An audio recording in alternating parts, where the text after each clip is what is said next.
et j'espère que vous allez bien. Aujourd'hui, je vais vous expliquer comment effectuer le squat, le bench et le deadlift. Je tiens à vous préciser dès le début de la vidéo que je ne suis pas une coach powerlifteuse. C'est-à-dire que je ne vais pas vous expliquer les mouvements comme vous devriez les faire en compétition ou encore pour vous entraîner en tant que power. Je vais vous expliquer les bases des mouvements, comment les effectuer correctement sans vous blesser, de manière sûre. Sans plus tarder, c'est parti. Le premier mouvement qu'on va voir ensemble, c'est donc le squat.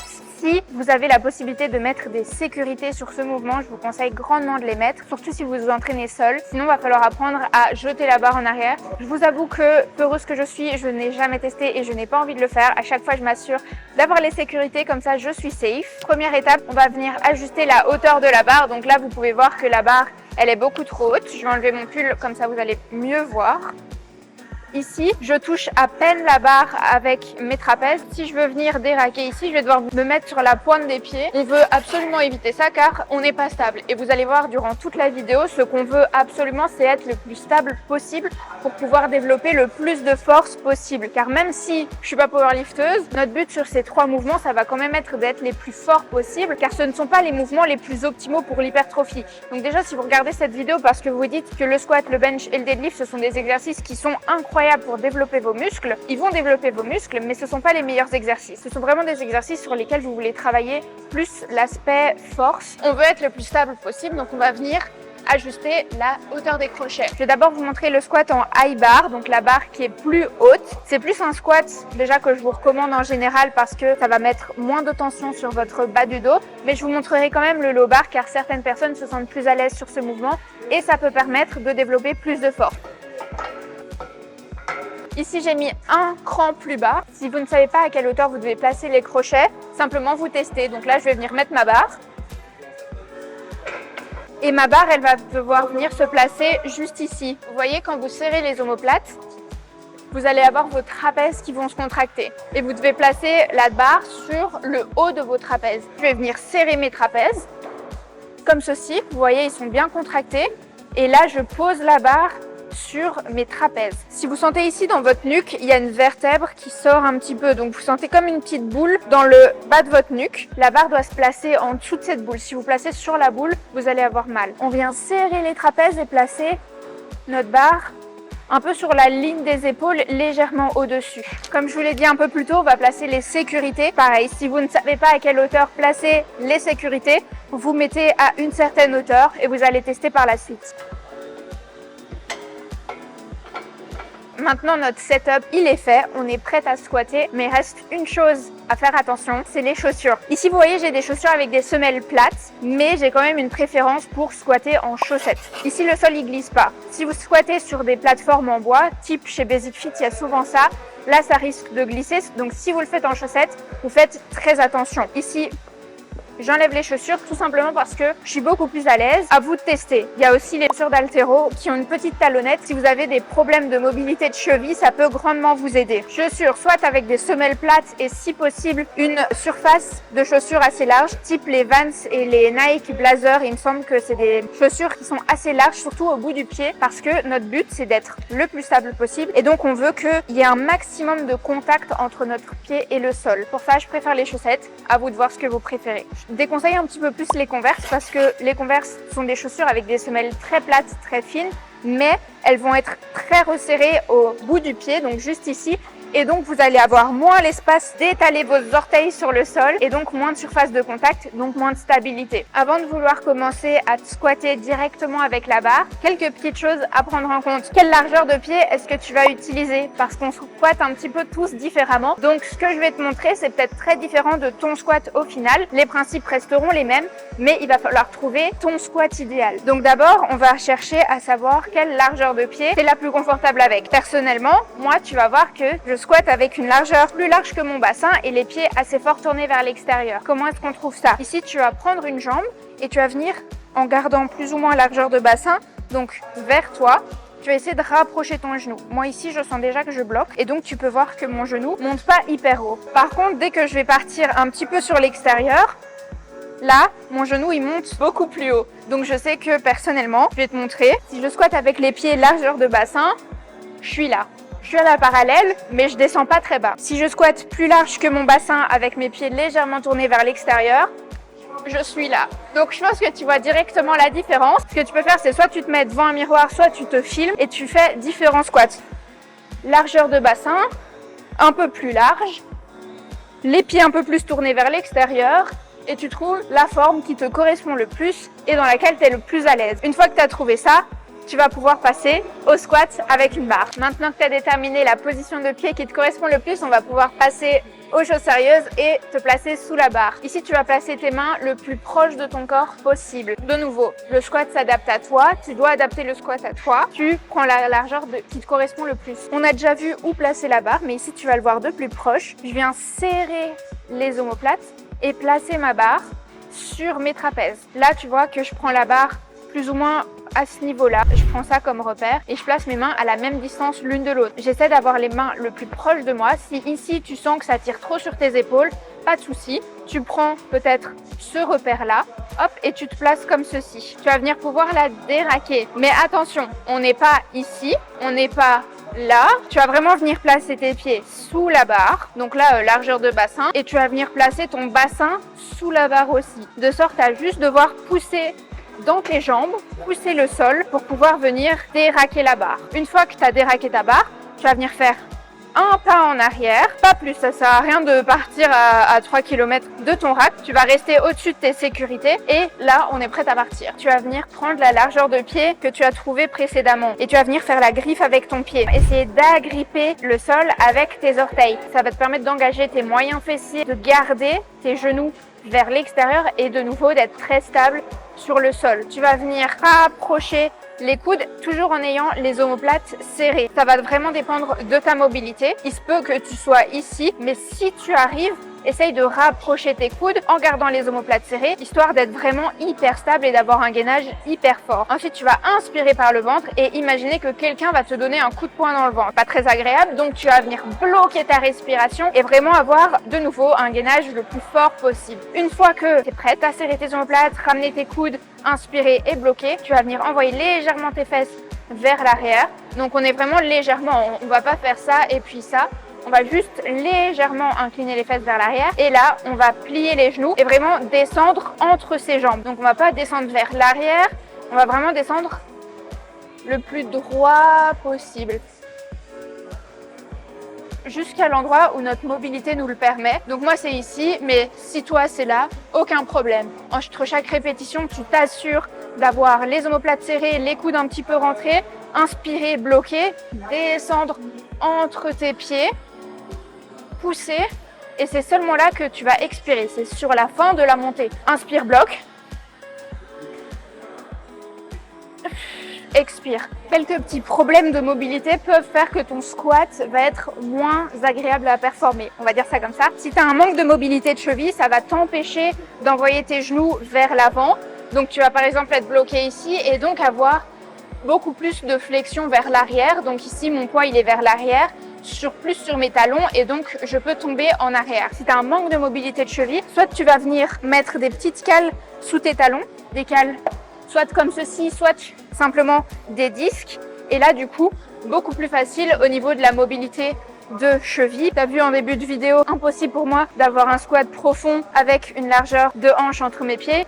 Ici, aucun problème. Si tu as un manque de souplesse au niveau des ischios ou au niveau des hanches, tu peux avoir le fameux butt wink, donc le bas du dos qui s'arrondit en fin de mouvement. Je te préconise quand même d'éviter d'avoir ce petit mouvement d'enroulement du bassin en fin de mouvement pour éviter toute douleur qui pourrait survenir au niveau du dos. Si tu as ce butt wink, aucun problème. Simplement, tu t'arrêtes avant que ça arrive. Si c'est ici et qu'après tu as le bas du dos qui s'enroule, simplement tu t'arrêtes ici, c'est pas grave et tu remontes et simplement tu sais que tu dois travailler un petit peu sur ta souplesse. Ici, tu peux voir que mes sécurités sont au bon endroit parce que ici, si j'ai un échec, je vais simplement certes enrouler un petit peu le bas du dos, mais les sécurités ne vont pas me gêner en bas du mouvement. Si je les avais mis un cran plus haut, ma barre de squat aurait touché les sécurités en bas de chaque répétition. Si tu mets trop bas, par contre, tu vas devoir trop enrouler le bas du dos ou tomber en arrière, enfin pas ce qu'on veut. Donc vraiment important, si tu n'es pas sûr, tu testes avant de charger.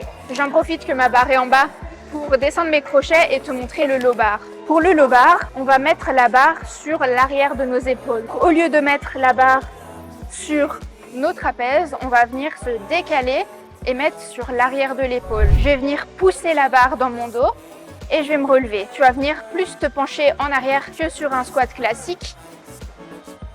T'as vu, j'ai une assez bonne mobilité, donc on voit pas énormément la différence, mais sinon en général, t'es plus ici. Ça fait que ça met beaucoup plus de tension dans ton bas du dos. Si tu as déjà beaucoup d'exercices type deadlift dans tes séances et que ton objectif c'est pas forcément le power, je te recommande de travailler plutôt en high bar. Maintenant, chacun ses préférences. Ça peut être une adaptation du squat quand tu as une moins bonne mobilité de cheville également. Je vais remettre mon squat en high bar parce que j'ai oublié de te préciser quelque chose et que je viens de penser que vous êtes plusieurs à me dire ça en message sur Insta. Vous avez mal au poignet quand vous squattez. C'est pas censé vous faire mal au poignet. La barre ne doit jamais reposer sur vos mains. Je vais vous montrer que la barre ne doit reposer que sur votre dos et que vos mains sont seulement là pour stabiliser la barre. Tu vois, la barre, elle peut tenir sans que je la tienne. Tu vas simplement venir tenir la barre pour éviter justement qu'elle roule, mais tu n'es pas là. Tu vas pas faire un squat comme ça. La barre est bien posée sur tes trapèzes et tu vas simplement venir un peu comme pousser la barre dans ton dos. T'es pas là pour soutenir la barre, t'es là pour la pousser dans ton dos. Et c'est justement en ramenant tes coudes et en poussant la barre dans ton dos que tu es vraiment hyper stable au niveau du haut du corps. 3 petites choses à garder en tête quand tu fais ton squat. L'idéal, c'est que tes genoux restent toujours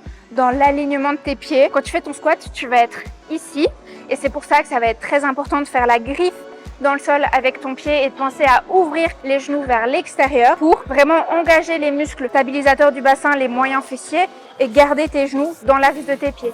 Ça peut arriver d'avoir un petit mouvement des genoux qui rentrent sur la montée. Essaye d'éviter, surtout si tu ne fais pas des compétitions. Vraiment, travaille à engager tes moyens fessiers parce qu'également, ça travaillera plus tes fessiers.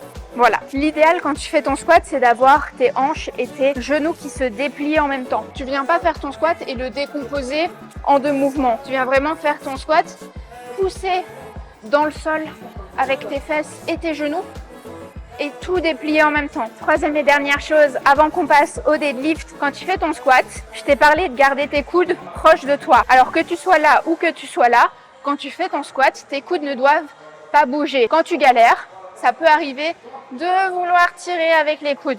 Non, on garde bien les coudes proches de son buste. On en a fini avec le squat, maintenant on passe au deadlift. Pour effectuer le deadlift, tu vas avoir besoin de bumpers. Ce sont des poids qui ont un petit silicone autour et donc qui permettent les impacts avec le sol. En général, les bumpers, ils commencent à partir de 5 kg. Et donc une barre olympique qui fait 20 kg plus 5 de chaque côté, ça fait que tu peux commencer le deadlift à 30 kg. Dans ma salle, les bumpers de 5 kg, ils sont plus petits et donc on ne sait pas faire du deadlift avec parce que tu vas voir que pour faire du deadlift, tu as besoin que ta barre arrive plus ou moins au milieu de tes tibias. Si tu as, comme moi, des disques qui sont plus petits pour 5 kg et que tu veux commencer à pratiquer le deadlift à 30 kg, je te recommande de mettre des steps en dessous de tes disques. Comme ça, tu peux commencer de manière classique un deadlift. Pour t'installer pour le deadlift, tu vas placer tes pieds en dessous de la barre. Tu dois pas coller tes tibias à la barre, mais avoir plus ou moins la barre qui arrive au milieu du dessus de tes pieds. Une fois que tu es ici, tu dois placer tes pieds de la largeur qui te correspond le plus, comme sur le squat. Ça va être légèrement différent que sur le squat. Tu peux imaginer que tu dois sauter le plus haut possible et donc quand tu te prépares pour sauter le plus haut possible, tu as une certaine largeur que tu prends au niveau de tes pieds. La majorité des personnes, ça va être à un chouïa plus large que ton bassin et les pieds légèrement orientés vers l'extérieur. C'est exactement comme ça que tu te places sous ta barre de deadlift. Pour pouvoir attraper la barre, tu vas venir envoyer tes hanches en arrière et attraper la barre en prise pronation ou en prise mixte. Alors, je te recommande la prise pronation si tu n'as pas vocation à faire du powerlifting. Et si jamais tu te sens limité par ta poigne, à ce moment-là, tu achètes des straps. Ça coûte 10-15 € et c'est le meilleur investissement que tu puisses faire. Une fois que tu es ici, tu vas pas commencer à faire ton deadlift comme ça. Tu vas venir fléchir tes genoux pour avancer tes tibias. Ça va également venir descendre légèrement tes hanches. Tu vas voir que si tes hanches sont trop basses, quand tu vas commencer ton mouvement, c'est d'abord tes hanches qui vont remonter et puis seulement tu vas faire ton deadlift. C'est pour ça que c'est important de d'abord envoyer tes hanches en arrière pour attraper la barre et puis de venir avancer tes tibias. Comme ça, tu es sûr que tes hanches sont dans la position de départ. Tu vas venir pousser tes genoux contre tes avant-bras. Une fois en position de départ, tu vas venir imaginer plier la barre. Donc ce mouvement-là pour venir aplatir ton dos. Tu dois entendre un petit bruit de la barre qui va venir se coller contre les disques à l'intérieur. Après avoir plié la barre, tu vas venir inspirer et bloquer ta respiration exactement comme tu l'as fait sur le squat et tu vas venir pousser dans le sol pour te déplier. Donc tu vas venir déplier tes hanches et tes genoux plus ou moins en même temps, vraiment en imaginant pousser dans le sol, pas en imaginant tirer la barre. Si tu tires la barre, tu vas plus le sentir dans le haut du corps et dans le dos, alors que si tu penses à pousser le sol comme sur une leg press, alors là, tu le sentiras vraiment mieux dans tes jambes. On plie la barre, on inspire, on bloque. Et on pousse dans le sol. Quand tu es en haut du mouvement, tu vas chercher à être le plus droite possible, donc les épaules au-dessus des hanches, au-dessus des pieds. Tu vas pas chercher à envoyer les fesses loin devant, juste tenir droite, contracter tes fessiers. Pour revenir au sol, c'est la même chose, tu envoies tes hanches vers l'arrière jusqu'à ce que tu sois à tes genoux et là tu fléchis les genoux. Une fois que tu es en bas du mouvement, rebelote, t'inspires, tu bloques, tu t'assures de plier la barre pour engager tes grands dorsaux et tu peux repartir. C'est parti pour l'explication du bench. Alors si vous n'êtes pas hyper grande comme moi, enfin je fais 1m64 mais mes bras sont pas hyper longs. Normalement sur votre bench, vous pouvez avoir plusieurs crochets et donc moi je le mets sur le crochet le plus bas. Ce crochet là c'est un crochet de sécurité, c'est pas sur tous les benches mais ça vous permet de, si jamais vous ratez votre barre et que vous n'arrivez pas à monter jusque là, hop, vous la mettez là. Mais l'idéal, c'est quand même d'avoir un spotter si jamais vous risquez d'arriver à l'échec. Alors, pour faire le bench, vous voyez que moi, j'ai remis mes chaussures parce que le sol ici, il glisse un petit peu. Mais surtout, vous n'avez pas besoin d'autant de contact entre votre pied et le sol, même si vous allez voir que les jambes et les pieds ont un rôle qui est très important sur le bench. Comme je vous l'ai dit, le bench, c'est pas le meilleur exercice pour développer vos pectoraux en termes d'hypertrophie. Alors, on se dirigerait plus vers des machines qui sont plus stables, comme je vous l'ai précisé d'ailleurs dans la vidéo de la semaine dernière sur l'échec musculaire. Ici sur le bench, on va du coup plus travailler la force. Première étape, évidemment, s'allonger sur le banc. Une fois allongé, vous allez prendre la barre. Pour le placement des mains, je vous recommande de tester ce repère et puis de l'adapter en fonction de vos ressentis. Vous allez placer votre pouce sur le début de la partie qui accroche et puis vous placez votre main. Ensuite, vous agrippez la barre et vous refermez votre poing. Vous n'allez pas placer la barre directement, je dirais, à l'horizontale par rapport à votre main, mais vous allez un peu la placer en diagonale. Une fois que vous avez attrapé la barre, vous allez placer vos pieds de sorte à avoir les jambes contre le banc, donc juste vos pieds proches du banc. Vous allez faire un pont. Et là, vous allez resserrer vos omoplates. Donc, on fait des petits pas avec les omoplates. Hop, hop, jusqu'à avoir les omoplates bien resserrées, le haut des omoplates seulement qui touche le banc, pas le bas des omoplates, le haut des omoplates et la barre sous les yeux. Au niveau du haut du corps, on a créé la tension. Dans le bas du corps, vous allez voir que ici, le fait d'avoir soulevé vos fesses lors de l'installation, ça a engagé vos quadriceps et vos fessiers. Donc, vous allez venir placer vos fessiers en gardant la contraction sur le banc. On va avoir un petit creux au niveau des lombaires. C'est pas un problème si vous n'avez pas de douleur au niveau du bas du dos. Et là, on est en position prêt à partir. Simplement, vous allez pousser la barre, hop, et venir placer celle-ci au-dessus de vos épaules, de sorte à avoir les bras verticaux. Bref, ensuite, vous allez venir fléchir les coudes en gardant les coudes proches de vous. Donc, on ne va pas fléchir les coudes vers l'extérieur et amener la barre au niveau de nos épaules. On va venir envoyer les coudes vers notre dos et fléchir les coudes. Donc, on est ici. Et la barre va venir descendre au niveau du bas de notre poitrine. Au lieu d'être ici avec les coudes vers l'extérieur, on va être ici avec les coudes vers l'intérieur. On peut marquer une petite pause, mais en gardant la tension. On ne vient pas reposer la barre complètement sur nous, on garde la tension et on vient repousser en allant vers la position initiale, c'est-à-dire les mains au-dessus des épaules. Donc on a un mouvement qui est légèrement circulaire. Si on avait un mouvement qui était linéaire, on serait ici, alors qu'on est là. On descend au bas de la poitrine et on revient au-dessus des épaules. Et ensuite, simplement, on vient envoyer les bras vers l'arrière et on relâche. Quelques petites remarques supplémentaires. La largeur idéale te permet d'avoir les avant-bras verticaux au sol durant tout le mouvement. D'ailleurs, hyper important de toujours garder tes coudes en dessous de tes poignets et tes poignets doivent être droits. Donc, on va venir faire ça et pas casser. C'est justement là que je te dis que je suis pas une coach powerlifteuse, je suis simplement une coach qui se spécifie dans l'hypertrophie et dans l'hypertrophie c'est intéressant de développer la force, mais moi je vais conseiller d'être ici alors que certains coachs power recommandent d'être là. Si t'as pas de douleur au poignet, je te dirais que c'est pas hyper grave de les casser. De manière générale, essaie de garder les poignets dans l'axe des avant-bras pour tous tes mouvements, que ce soit pour le squat d'ailleurs ou pour le développé couché. En bas du mouvement, je t'ai dit que tu pouvais marquer la pause. Si tu ne marques pas la pause, fais attention tout de même à ne pas te servir d'un rebond au niveau de ta poitrine. Tu contrôles bien la descente et puis seulement tu remontes. Un petit moyen qui va te permettre de mieux ressentir tes pectoraux par rapport à tes triceps, c'est en bas du mouvement. Pour remonter, tu vas penser à rapprocher tes coudes l'un de l'autre. Comme pour le squat et le deadlift, ici tu peux pratiquer la technique du bracing, donc inspirer par le ventre et bloquer ta respiration avant de faire ta répétition et seulement expirer sur la fin du mouvement. Et on va finir l'explication du bench avec une erreur que tu dois absolument éviter, c'est celle de vouloir remonter la barre trop haut, de vouloir vraiment monter le plus haut possible. Non, c'est pas ce qu'il faut faire. Il faut garder à tout moment ta poitrine ouverte et les omoplates serrées. Tu peux faire le test en étant assise, en ayant la poitrine sortie et les omoplates serrées. Quand j'amène les bras vers l'avant, je peux pas aller chercher là. Je suis obligée d'être là. C'est exactement ça que tu dois faire sur le bench. Si tu vas chercher trop loin, tu vas être instable. Comme je te l'ai dit, au plus on est stable, au plus on est forte. Donc ici, on veut être le plus stable possible. Et voilà, vous savez maintenant comment exécuter parfaitement le squat, le bench et le deadlift. J'espère que cette vidéo vous a plu et que vous avez appris et que vous allez pouvoir mettre en pratique. S'il reste quelques questions, vous n'hésitez pas en commentaire, j'y répondrai avec plaisir pour vraiment que ces exercices n'aient plus de secret pour vous. Moi, je vous dis à la semaine prochaine, passez une bonne semaine. Bisous.